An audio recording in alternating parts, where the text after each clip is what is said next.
Alors merci, donc oui je me présente, Coralie Siemman. Donc je suis coordinatrice laboratoire qualité au sein des fromageries Chabert.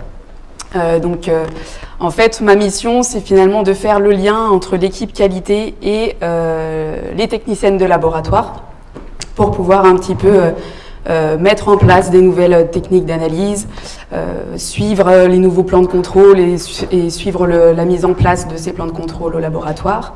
Et je gère également la libération des lots en fonction des résultats des analyses que l'on obtient au laboratoire. Donc on m'a demandé aujourd'hui de partager avec vous en fait un petit retour d'expérience sur la réflexion qu'on a eue par rapport à l'analyse et à la détection des steaks dans les fromages au lait cru, qui nous a finalement mené 2 ans plus tard à changer de méthode d'analyse. Donc, petite visite rapide des fruitières Chabert. C'est une entreprise familiale qui a été fondée en 1936 par Camille Chabert. Elle est aujourd'hui dirigée par ses petits-enfants, Luc et Céline. Les fruitières Chabert, elles comportent en fait un ensemble d'une dizaine de fruitières dans le département de la Savoie et de la Haute-Savoie. Donc, on a sur le terrain sur ces 2 départements.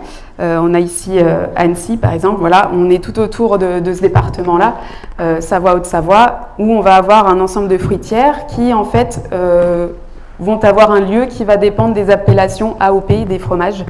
Donc, on ne va pas pouvoir fabriquer tous les fromages sur les mêmes départements, sur les mêmes zones. Donc, chaque fruitière va avoir son fromage typique.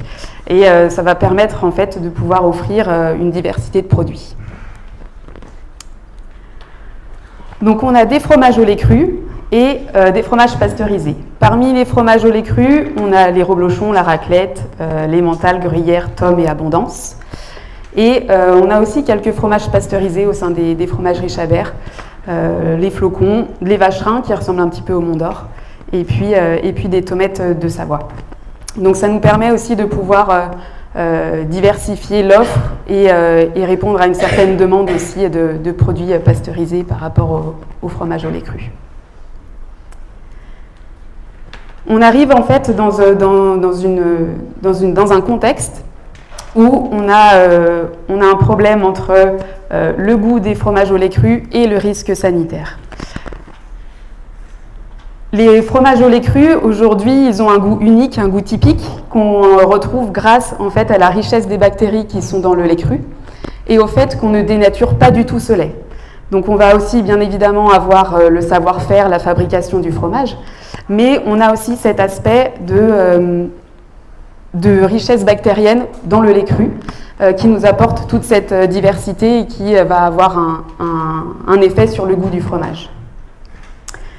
Mais on a aussi le risque sanitaire par rapport à l'utilisation de ce lait cru. En fait, en France, sur les 10 dernières années, la consommation de fromage au lait cru est responsable de 34% des épidémies de salmonellose, donc causées par la salmonelle, 37% des épidémies de listériose, par la Listeria monocytogenes, et plus de 60% des épidémies d'infection à E. coli entéro-hémorragique, donc les EHEC. Donc face à ce contexte d'épidémie, on va pouvoir aussi avoir différents symptômes qui vont se traduire par des symptômes de type gastro-entérite ou bien insuffisance rénale et qui peut arriver parfois même jusqu'au décès pour les personnes avec des systèmes immunitaires faibles ou immunodéprimés, donc les jeunes enfants, les personnes âgées. Donc c'est un risque qui n'est pas anodin pour les fabricants de fromage au lait cru. Selon l'ANSES, les sources principales de danger dans les produits de fromage au lait cru vont surtout se baser sur 2 types de fromage. Le fromage à pâte molle à croûte fleurie, type camembert ou brie, et le fromage à pâte pressée cuite, mais qui va avoir un affinage court. On va retrouver dedans le morbier ou le reblochon. Donc tout ce contexte-là nous impose finalement des analyses sur le produit fini qui sont indispensables avant la distribution de ces produits et avant la mise sur le marché de produits pour être certain d'avoir des produits qui ne vont pas avoir causé de dommages sur les consommateurs. Donc dans ce contexte-là, il y a 2 ans, le laboratoire interne de Chabert a entamé une réflexion sur l'analyse de ces steaks et sur la rapidité de transmission des résultats par rapport à ces analyses.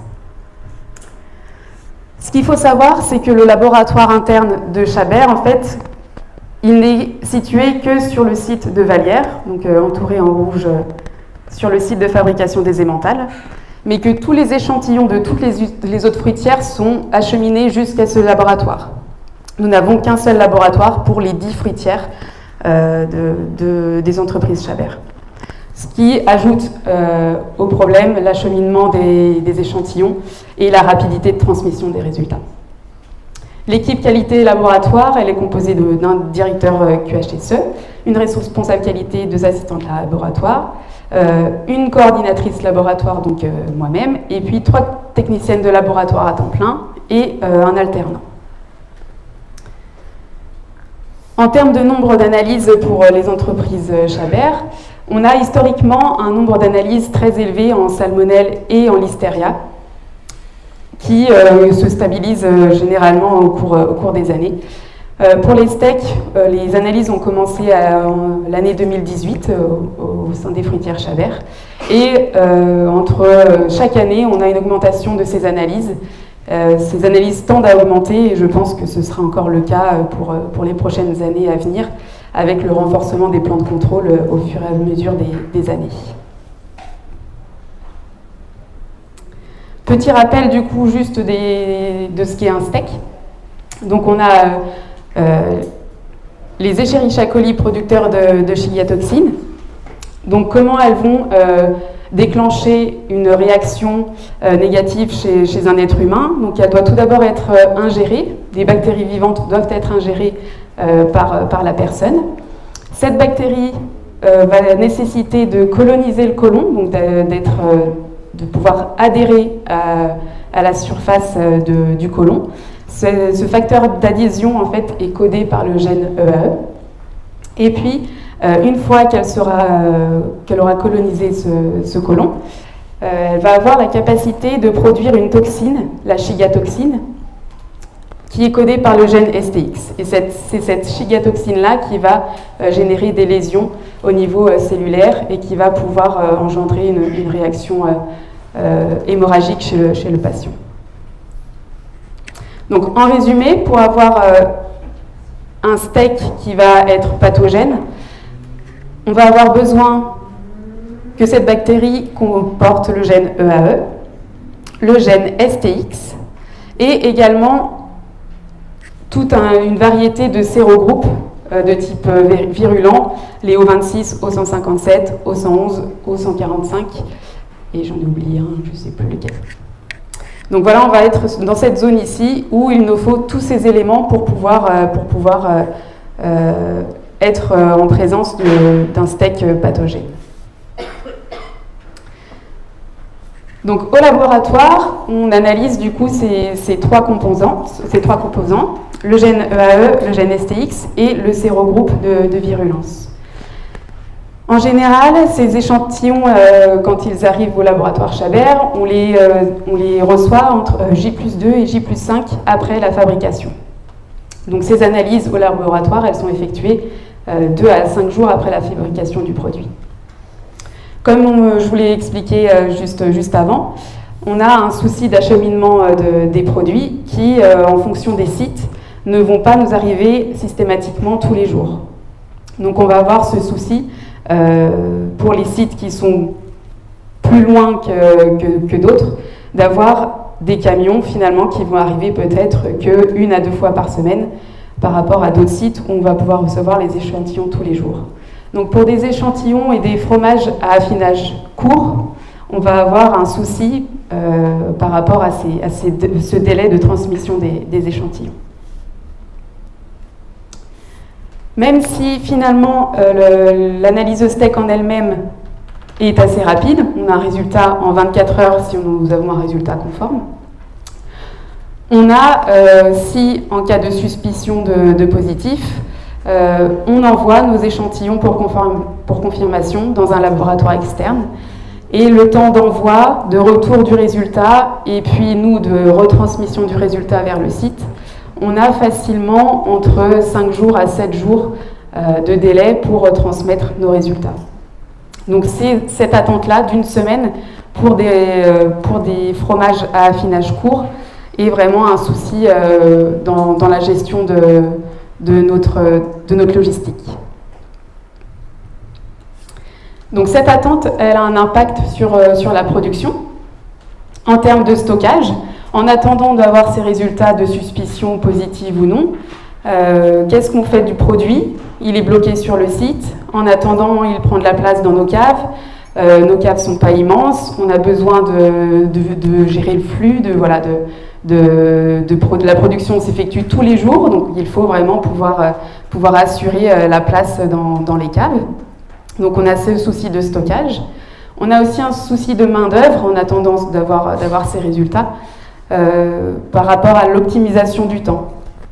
Si après confirmation finalement ce lot est détruit, il n'a du coup aucun intérêt à être emballé par exemple. Donc c'est une chose qui si le délai est trop long, on va peut-être passer par l'étape d'emballage avant d'avoir les résultats, car s'il est conforme, il va pouvoir être distribué. Et sinon, on aura emballé pour rien, car il va être détruit. Donc on a cette étape-là de main-d'œuvre supplémentaire, d'optimisation du temps. Si on emballe pour rien, les fromagers auraient pu très bien faire une autre tâche durant ce temps-là. Et en termes de logistique, c'est également aussi toute la difficulté de savoir quel lot va être disponible pour les clients, savoir quel lot on va pouvoir distribuer. Si ce lot-là finalement n'est pas disponible, il faut qu'on se rabatte sur un autre lot. Et plus on a la réponse rapidement, et plus les personnes qui gèrent les commandes sont contents. Donc un résultat définitif rapide pour nous, c'est une meilleure réactivité et une meilleure adaptabilité pour le reste des services de chez Chabert. On a donc besoin d'avoir un résultat qui va nous être donné rapidement, un résultat vraiment définitif, tout en gardant une fiabilité de résultat et pouvoir ainsi mener à bien le reste de la logistique sur ces produits.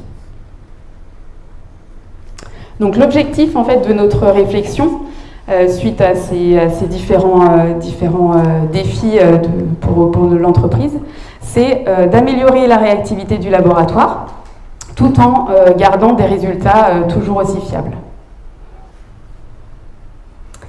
Donc la première solution envisagée afin d'augmenter cette réactivité, c'est de changer de méthode d'analyse pour les steaks.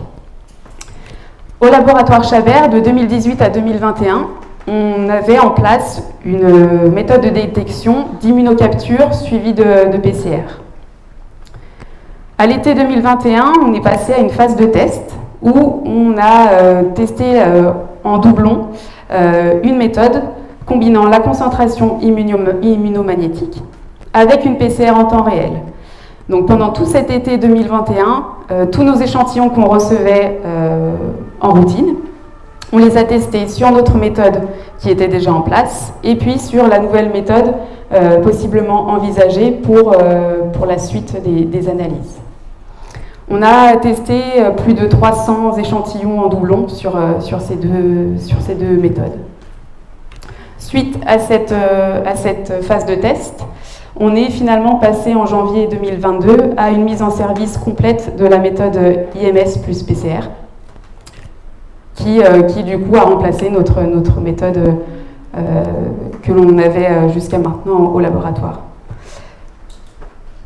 Donc ça, c'était notre première solution. Et la deuxième solution, et j'en reparlerai un petit peu plus tard, c'est de passer en confirmation interne suite à une suspicion de steak pour encore augmenter la rapidité des résultats. Donc le changement de méthode du point de vue des résultats en fait nous a permis de diminuer énormément le nombre d'échantillons en suspicion et qui finalement n'étaient pas confirmés par les laboratoires externes. Cette diminution de positifs présomptifs nous a permis d'avoir une meilleure réactivité. Cela nous a permis d'avoir moins de lots bloqués finalement en attente du résultat. Ces lots-là qui finalement n'étaient pas des positifs confirmés. Avec cette méthode d'IMS et de PCR, ces lots n'ont pas été du tout bloqués et ont pu directement être utilisés et distribués sur le marché. Donc on a eu cette meilleure réactivité avec moins de lots finalement en attente. On a aussi eu une meilleure gestion du temps au laboratoire. Ce qu'il faut savoir, c'est que Chabert a en fait une politique face aux contaminations de steak, de déterminer la source de la contamination. Donc si on va avoir un lot contaminé en steak, on va essayer de remonter jusqu'au producteur. Donc on a nos producteurs nous fournissent leur lait chaque jour. On va pouvoir, en fonction de notre lot contaminé, analyser les laits de chaque producteur et déterminer si un de nos producteurs est responsable de cette contamination.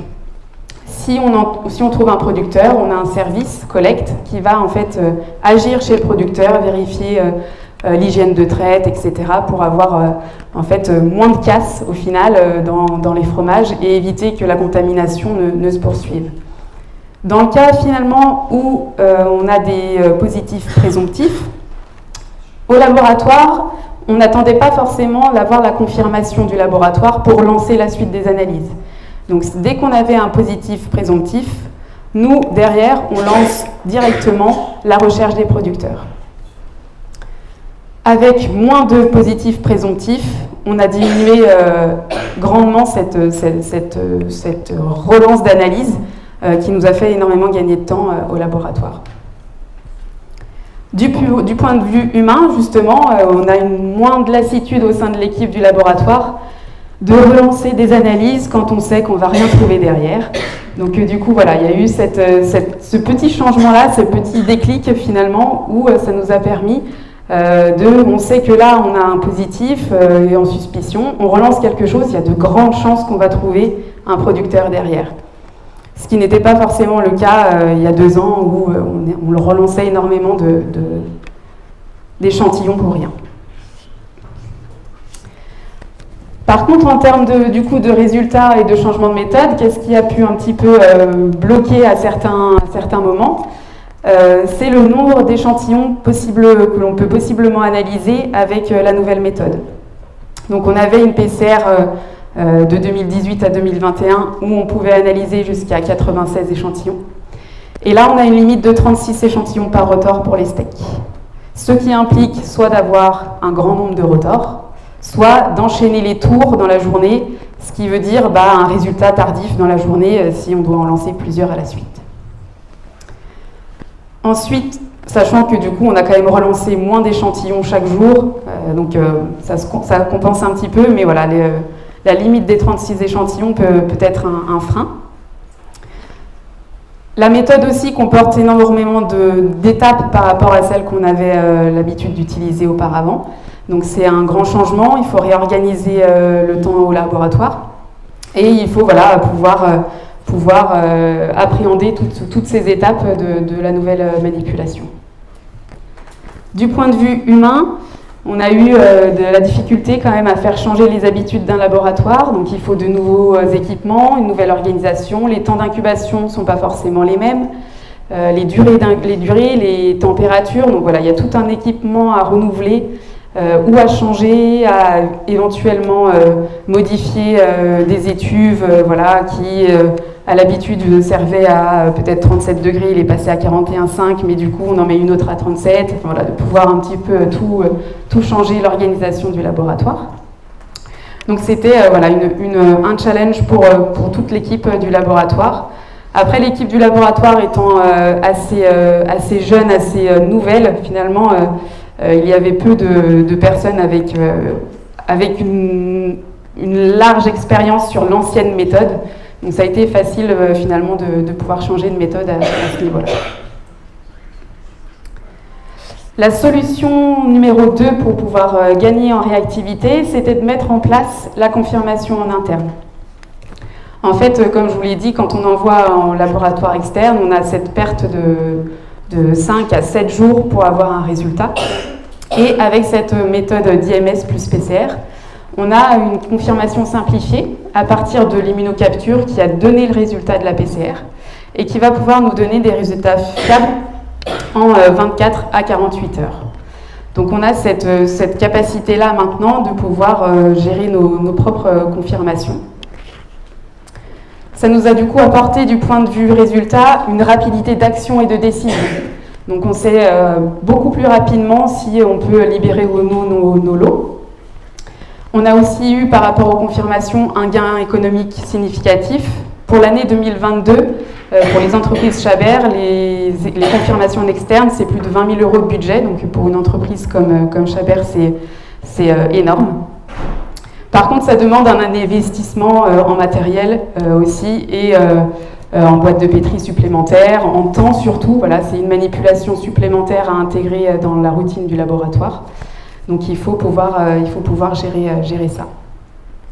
Du point de vue humain, le fait d'avoir internalisé les confirmations, ça apporte une certaine satisfaction pour l'équipe du laboratoire de prendre en charge l'analyse du début jusqu'à la fin. Donc de prendre de la mise en sac, l'incubation, jusqu'à vraiment la confirmation.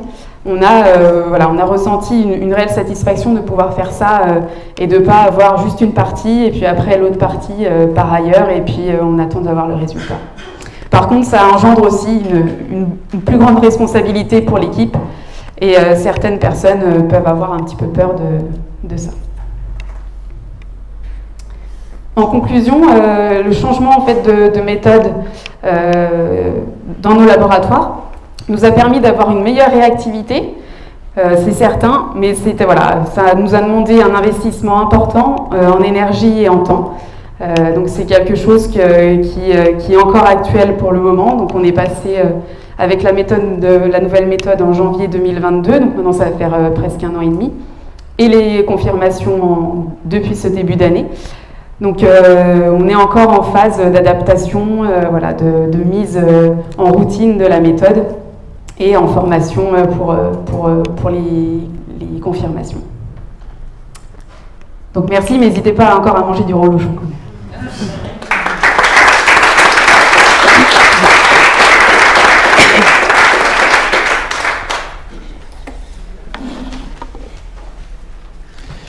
Alors, bon. Merci. Avant d'aller plus loin dans la session de questions-réponses, on a quelques questions en ligne déjà. Je rappelle que pour les personnes qui sont toujours en ligne avec nous, je regarde la caméra là-bas, je leur fais coucou, je les remercie d'avoir passé cette matinée avec nous. N'oubliez pas de remplir le questionnaire si vous voulez les présentations, soit vidéo, soit PDF. Et ça, c'est pour ceux qui sont dans la salle. Ou c'est aussi pour ceux qui sont... Dans la salle, on va distribuer le papier à la fin, donc, mais si vous pouvez le remplir en ligne, c'est possible aussi. Oui, et pour sauver les arbres. La boucle est bouclée. Voilà. Alors, on avait une question ici de Maryse, du Jura, donc je pense qu'elle était intéressée sur le sujet, parce qu'on fait du morbier dans le Jura, comme vous le savez. À quel stade d'affinage est faite la recherche des steaks? Première question. Et quelle est la durée d'affinage totale? Alors, on a tellement de fromages différents que c'est un peu difficile de répondre à cette question. Je vais me baser sur les reblochons. Donc, les reblochons, on va analyser les steaks entre 2 jours et 4 à 5 jours après la fabrication. Donc, J+2, J+5. Et le temps d'affinage est de 18 jours pour les reblochons. Donc, il nous faut un résultat très rapide. Alors, on a des questions dans la salle? Oui, non? Monsieur Astier. Vous avez fait venir pour poser des questions.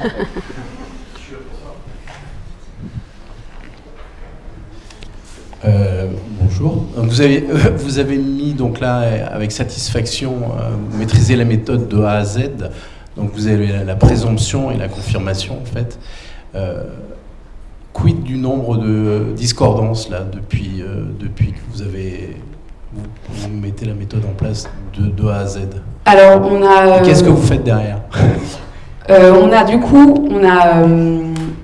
pour la confirmation ou juste pour toute la méthode C'est-à-dire que votre méthode PCR, là, je ne sais pas trop laquelle c'est, mais voilà, elle vous donne un résultat, elle est claire, et ensuite, après, quand vous mettez sur, vous mettez sur le milieu de culture, vous ne retrouvez pas les colonies caractéristiques. Discordance.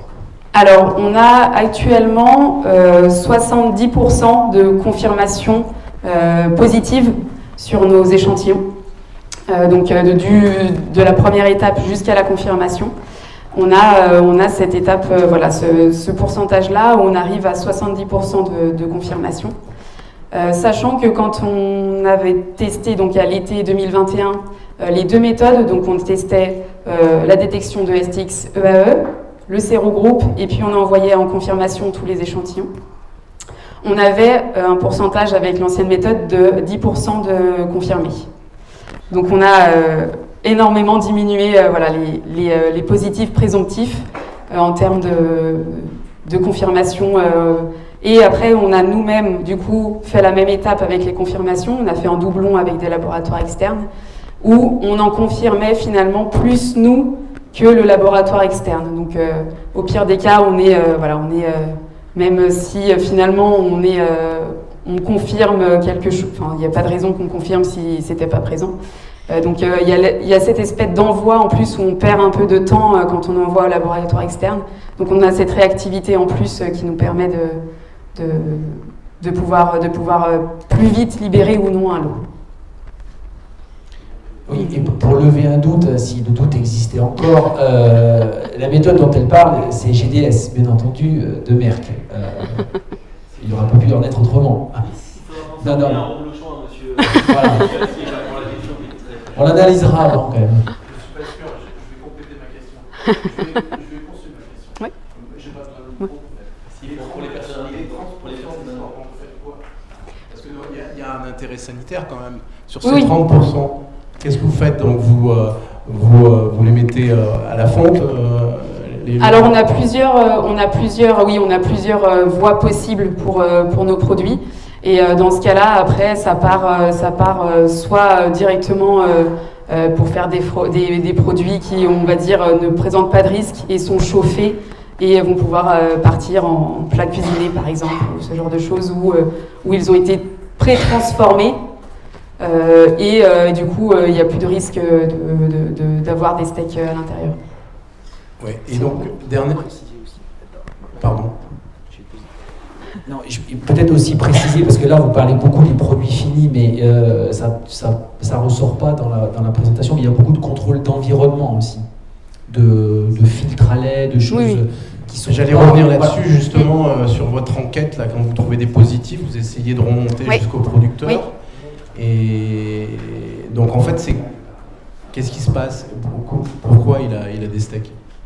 Souvent c'est l'hygiène de traite qui rentre en jeu.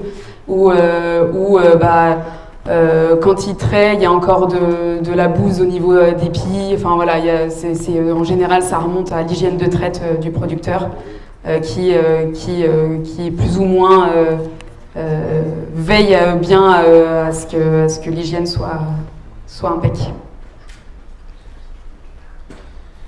Moi, je voulais juste faire un commentaire sur ce que Coralie a mis en évidence comme étant un point d'amélioration, on va dire. C'est sur la méthode GDS, c'est les 36 positions pour les steaks, puisque c'est effectivement quelque chose qui est mis en évidence par d'autres clients, c'est évident.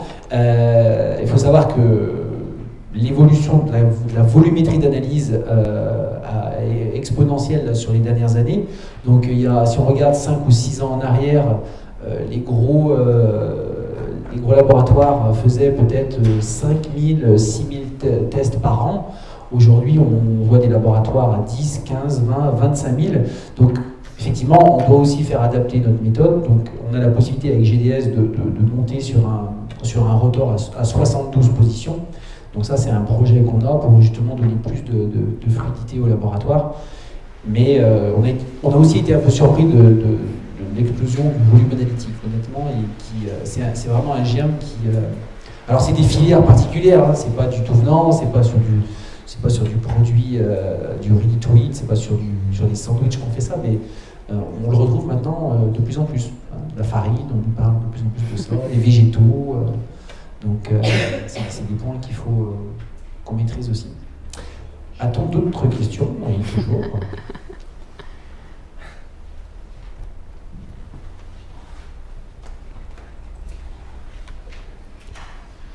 J'ai une dernière question.